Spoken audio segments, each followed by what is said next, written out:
शरीर कैसा है, क्या है शरीर, उसके बाद जाना है मायालोक के बारे में, उसके बाद ब्रह्म की खोज।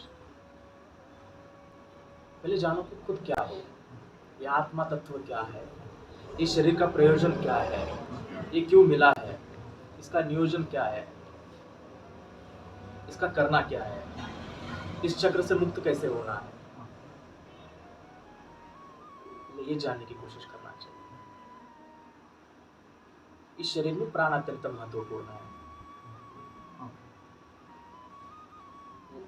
ये वही प्राण है जिसके कारण शरीर चलायमान है, उसका अस्तित्व टिका है। वैसे तो मन, प्राण और आत्मा, ये तीनों तल शरीर को एक हमें धुरा की तरह मान सकते हैं, एक माध्यम, तो उसको हैंडल करता है ये तीनों, मन, प्राण और आत्मा। मन सबसे वेगवान है, वायु से भी वेगवान है, शक्तिशाली है, लेकिन प्राण उससे शक्तिशाली है, क्योंकि प्राण शरीर को चलाता है। अगर शरीर नहीं तो मन भी नहीं, इसलिए मन से भी ताकतवर प्राण है। लेकिन प्राण वास्तविक प्रत्यक्ष रूप से मन पर कंट्रोल नहीं करता है, या उसका कोई प्रत्यक्ष रूप से कोई क्रिया करता नहीं मन के ऊपर। प्राण का एक काम है शरीर को चलायमान रखना। हम प्राण को नियंत्रित कर सकते हैं, और जिसने इस प्राण को नियंत्रित करना योग के सहायता से, योग अभ्यास की सहायता से इसको हम नियंत्रित कर सकते हैं।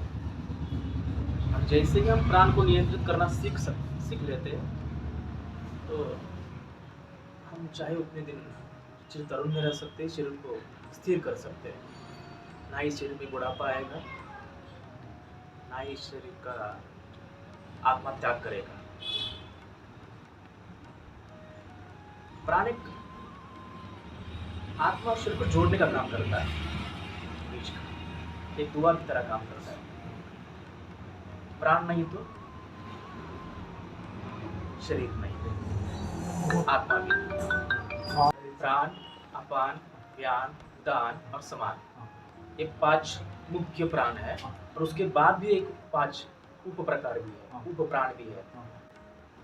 पहले तो ये शरीर स्थापन होता है पंच महाभूतों से, उसके बाद आता है प्राण।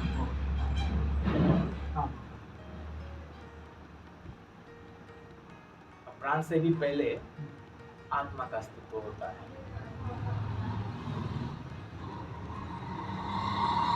पहला अस्तित्व आत्मा का है।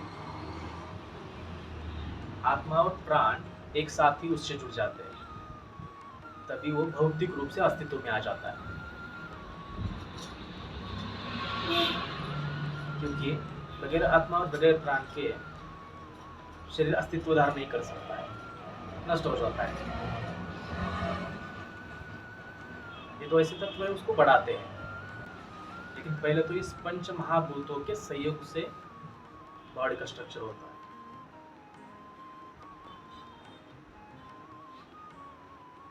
इसके बाद सूक्ष्म शरीर आत्मा को प्रोत्साहित करता है एक नया शरीर धारण करने के लिए। इसलिए सबसे पहले शरीर होना आवश्यक है। शरीर के अस्तित्व के बाद आत्मा का संयोजन। जैसे आत्मा का संयोजन होता है, उसी समय प्राण का भी अस्तित्व स्टार्ट हो जाता है।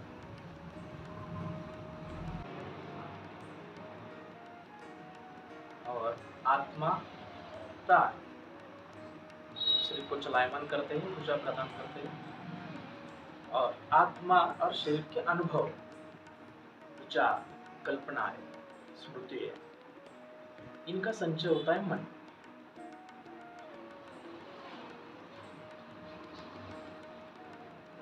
मन का अस्तित्व बाद में आ जाता है, जब शरीर और आत्मा कुछ अनुभव करती है, कुछ सीखती है, कुछ देखती है, कुछ एहसास करती है, तब उत्पन्न होता है मन। समस्त लोका सुखिनो